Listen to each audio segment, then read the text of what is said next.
시청자 여러분 안녕하십니까? JTBC 아침 뉴스입니다. 오늘은 가끔 구름이 많은 가운데 기온은 평년 수준을 보이겠습니다. 아침 최저 기온은 완주 7.6, 익산 8.2, 전주 10.9도로 어제와 비슷합니다.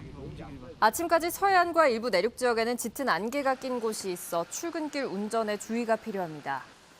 한낮에는 기온이 24도까지 오르면서 어제보다 10도가량 높아 평년 이맘때 봄 날씨를 되찾겠습니다.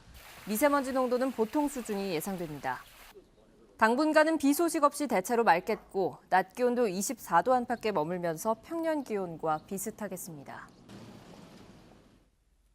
독감 증세로 병원을 찾은 중학생이 주사를 맞은 뒤 호흡곤란을 보이다 결국 숨졌습니다.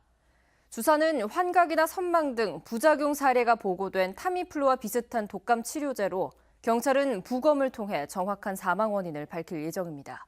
주혜인 기자입니다. 중학생 13살 백 모양이 병원을 찾은 건 그제 오후 2시쯤. 40도가 넘는 고열과 구토, 두통으로 병원에서 B형 독감 확진을 받았습니다. 주사를 맞은 뒤 귀가한 백양은 어제 새벽 1시 반쯤 갑자기 호흡곤란 증세를 보여 다른 병원 응급실로 옮겨졌지만 새벽 5시쯤 끝내 숨졌습니다. 1시 15분에 구입 발생해가지고 환자 의식하고 호흡하고 맥박 없고. 백양이 맞은 주사제는 페라미플루. 타미플루와 비슷한 독감 치료제로 어지럼증부터 심하면 환각이나 환청 등의 부작용이 생길 수 있습니다. 당시 병원에서는 먹는 타미플루와 주사 가운데 치료제를 선택하라고 했지만 따로 부작용 위험성을 알려주지는 않았습니다. 흔히 쓰는 약들을 다 주위에서는 말하진 않잖아요. 아주 특이한 약 같으면 설명드리고 그러긴 하는데 따로 특별히 말씀드리지 않았던 것 같아요. 경찰은 아직 사망 원인을 단정 지을 수는 없다며 국립과학수사연구원에 시신 부검을 의뢰했습니다. 독감인지 주사기 영향인지 또 다른 원인인지는 아직 확실히 말할 수가 없습니다. 부검을 통해 가지고 그 사인이 밝혀지면은 그에 따라서 이렇게 수사를 진행할 사안입니다. 식약처도 해당 주사제로 인한 부작용 사례가 있었는지 등에 대해 조사하고 있습니다. JTBC 뉴스 주혜인입니다. 경찰의 전북대 총장 선거 개입 의혹에 대한 수사가 마무리됐지만 해당 사건을 고발한 교수들이 강하게 반발하고 나섰습니다. 몸통은 밝히지 못한 채 사실상 꼬리 자르기식 부실 수사라고 주장하며 추가 고발을 예고했는데요. 기소된 교수는 주범은 빠진 채 자신이 사건의 주동자로 몰렸다고 주장하고 있어서 또 다른 파장이 예상됩니다. 조창현 기자가 보도합니다. 검찰이 전현직 교수 2명을 기소하는 선에서 전북대 총장 선거 경찰 개입 의혹에 대한 수사를 마무리했습니다. 하지만 총장 선거 후보자와 교수회장, 경찰 등을 고발한 교수 40명은 몸통을 밝히지 못한 채 꼬리 자르기식 수사라고 강하게 반발했습니다. 지시에 따라 행동한 특정 후보의 참모에 불과한 교수들만 기소 의견으로 송치하는 등 도무지 납득할 수 없는 수사 결과를 발표하였고 검찰은 이를 그대로 받아들였다. 특히 압수수색 과정에서 사건 관계자들에게 충분한 시간을 줌으로써 휴대전화를 망가뜨리는 등 증거인멸을 사실상 방조했다고 주장했습니다. 거의 한 달 만에 그분들을 다시 4명을 압수수색했잖아요. 모든 증거를 압수할 시간을 인멸할 시간을 충분히 다 주는 거죠. 이들은 재판 과정에서 진실이 규명되지 않으면 청와대와 국민권익위 진정과 대검찰청에 항고하는 등 법적 대응도 불사하겠다고 밝혔습니다. 또한 혼탁한 선거 과정을 통해 당선된 현 총장도 이번 사태에 대한 입장을 명백히 밝히라고 요구했습니다. 한편 허위사실 공표와 명예훼손 혐의로 기소된 전북대 정합석 교수는 자신의 억울함을 호소하는 기자회견을 예고했다가 갑자기 취소했습니다. 정 교수는 사건을 주도한 사람들에 대한 조사가 제대로 이루어지지 않았다며 배후가 있음을 시사하는 발언을 했습니다. 핵심은 제가 아니다. 이걸 제공한 틀이 있는데 거기에 대해서는 조사를 전혀 하지 않고 또 나를 이렇게 하냐. 그거는 부당하고 적절하지 못하다. 억울하다. 이거 아니겠습니까?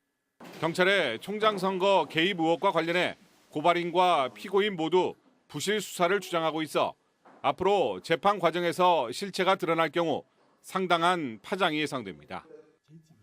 JTB 뉴스 조창현입니다. 전주시가 특례시 지정을 위해 30만 시민 서명을 받는 과정에서 동원이나 강요를 했다는 논란이 일고 있습니다.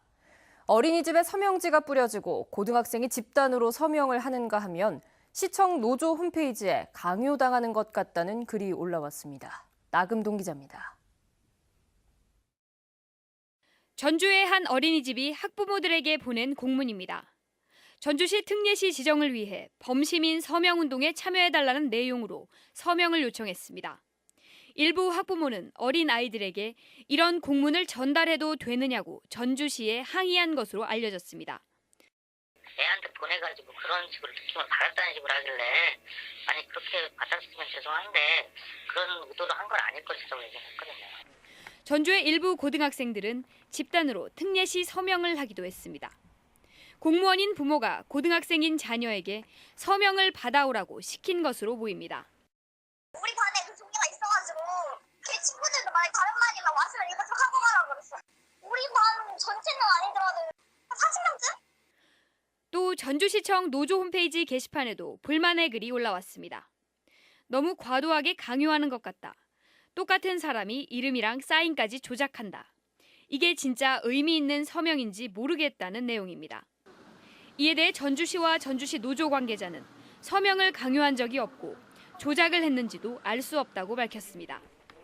그러나 법률 전문가는 유관기관과 직능단체에 서명을 부탁하고 자원봉사자를 통해 서명운동을 전개하거나 가족과 지인 등에게 서명을 받아오라고 한 전주시의 지나친 동료가 일부 시민들에게 강요로 받아들여질 수 있다고 지적합니다. 전주시 공무원들이 대단히도 나서서 민간에게 요청했다는 것은 말이 좋아 요청이지 민간 차원에서 받아들일 땐 충분히 강요로 받아들일 수 있는 거죠. 아무리 전주시가 특례시 지정에 사활을 걸었다 해도 동원이나 강요로 비춰지는 행동은 서명의 의미를 퇴색시킬 뿐입니다. JTB 뉴스 나금동입니다. 전주시의 엉터리 청소 행정을 고발합니다. 매립장과 소각장 주민들의 경우 개정된 법률에 따라 원주민과 전입세대가 지원금을 배분할 수 있는데 전주시는 이런 법령을 어긴 채 원주민만 지원금을 받도록 시행규칙을 잘못 만든 것으로 드러났습니다. 정원익 기자입니다. 전주 광역 쓰레기 매립장과 소각장 주변 주민들은 현금 지급을 명문화한 협약에 따라 10년 넘게 전주시로부터 지원금을 받고 있습니다. 전주시는 매년 3월 말까지 전년도 1년치 현금을 지급하는데 매립장은 4억 원, 소각장은 6억 원입니다. 그런데 올해는 매립장 주민들만 지원금을 받고 소각장 옆 주민들은 지원금을 받지 못한 것으로 확인됐습니다. 원주민과 새로 이사온 전입 주민이 지원금을 나눠 갖도록 전주시가 주민협의체에 요구했는데 이를 지키지 않는다는 이유 때문입니다.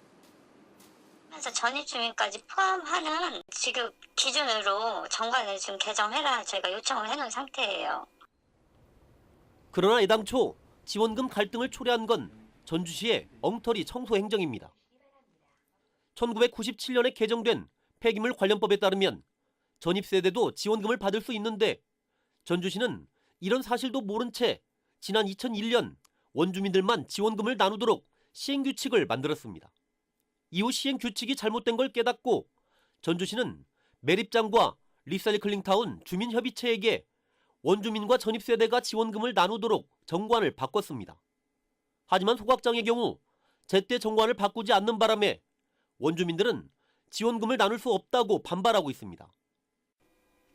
돈 들라고 하면 우리는 20년간 협약을 했으니까 놔두고 시에서 그걸 해결을 해줘야 맞지. 우리 돈에서 빵에서 줘라? 그럼 20년간 협약을 못 들어요.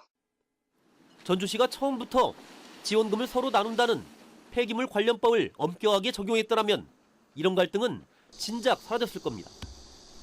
그러나 폐기물 관련법의 취지와 달리 원주민만 지원금을 받을 수 있도록 시행규칙을 잘못 만든 데다 이를 서둘러 수정하지 않는 바람에 두고두고 주민 갈등만 반복되고 있습니다. JTB 뉴스 정원익입니다. 전북에는 전국 지방공무원의 연수기관인 지방자치인재개발원이 있는데요. 전라북도가 공공기관 연수시설의 추가 유치와 집적화에 나섰습니다. 권대성 기자입니다. 재단 청산 절차가 마무리 단계에 접어든 전주 자림학교입니다. 전라북도가 이곳에 장애인 고용공단이 운영할 국립장애인 고용연수원 유치에 뛰어들었습니다. 연수원 설립과 전주 유치가 결정되면 장애인 고용연수와 문화여가의 중심지로 거듭날 것으로 기대됩니다. 1년에 만여 명 정도가 연수를 오는데 돈의 그 문화 체험이랄지 관광지 이렇게 견학도 되고 경제 효과도 상당히 높아지라고 기대가 됩니다. 전국 시도위의 의장단은 최근 지방의정연수원 설립을 정부에 공식 건의했습니다. 전국의 지방의원 3,200명에 사무처 직원까지 더하면 10,000명에 이르는 지방의회 전문 연수기관이 필요하다는 겁니다. 전라북도는 지방자치 인재개발원이 있는 혁신도시가 최적지라면서 유치 논리를 개발하고 있습니다. 또한 창업기업 인력 양성을 위한 중소기업 연수원 건립도 정부와 협의하고 있습니다. 교육 및 연수 기능이 우리 전라북도에 집초화됨으로써 시너지 효과 창출과 함께 지역 발전에도 크게 도움이 될 것으로 기대하고 있습니다.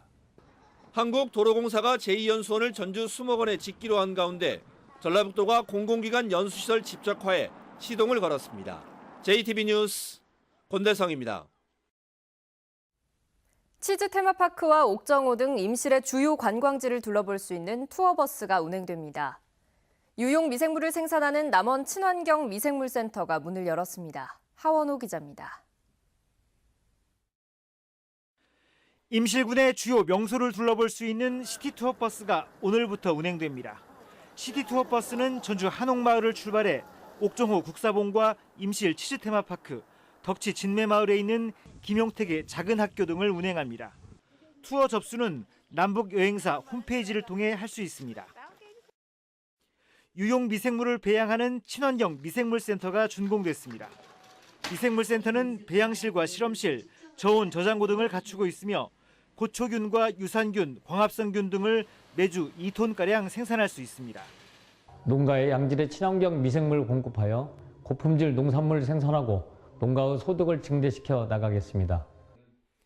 장수군의 지역화폐인 장수사랑 상품권의 구매와 환전이 간편해졌습니다. 장수군은 그동안 농협 장수군 지부에서만 사거나 바꿀 수 있었던 장수사랑 상품권을 지역 농협과 축협 등 장수 지역 내 금융기관 10곳에서 취급한다고 밝혔습니다. 5월부터 개인은 월 50만 원, 법인이나 단체는 월 300만 원까지 5% 할인된 가격으로 상품권을 구매할 수 있습니다. 완주군 소양면에 있는 음식점 15곳이 지역 내 저소득층을 위해 음식을 후원하기로 했습니다. 이들 음식점은 소양행정복지센터와 협의를 거쳐 정기적으로 식사를 후원할 계획입니다. JTB 뉴스 하원호입니다. 오늘 새벽 0시 20분쯤 정읍시 농소동의 한 아파트 단지가 정전됐다가 1시간 30분 만에 복구됐습니다. 정전으로 아파트 460여 세대 일부가 냉장고 등 전기 제품을 사용하지 못하는 불편을 겪었습니다. 한국전력은 전신 주위에 있던 가치집이 비에 젖어 전류가 흐르면서 필외기가 파손된 것으로 보고 정확한 원인을 조사하고 있습니다. 국토교통부에 따르면 올해 기준 전북의 단독주택 공시가격이 지난해보다 평균 2.7% 올랐습니다. 반면 공동주택 공시가격은 군산과 부안, 전주 등이 하락하면서 평균 2.3% 떨어졌습니다. 전북에서 공시가격이 가장 높은 주택은 전주 한옥마을에 있는 단독주택으로 16억 8천만 원이었고 가장 낮은 주택은 익산시 함여릅에 있는 공동주택으로 680만 원이었습니다. 공시된 주택가격은 다음 달 말까지 확인하고 또 이의 신청을 할 수 있습니다. 최근 비가 자주 내리면서 농작물에서 병해충이 확산될 것으로 우려됩니다. 농촌진흥청에 따르면 최근 잦은 비로 사과와 배에서는 검은별 무늬병과 붉은별 무늬병이 발생하고 있고 복숭아와 자두에서는 세균 구멍병이, 양파에서는 노균병이 나타나고 있습니다. 농촌진흥청은 다음 달 초순까지 비가 자주 내릴 것으로 예보됐다며 적기에 농작물을 방제해 병해충 피해를 줄일 것을 당부했습니다.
JTBC 아침 뉴스를 마칩니다. 함께해 주신 여러분 고맙습니다.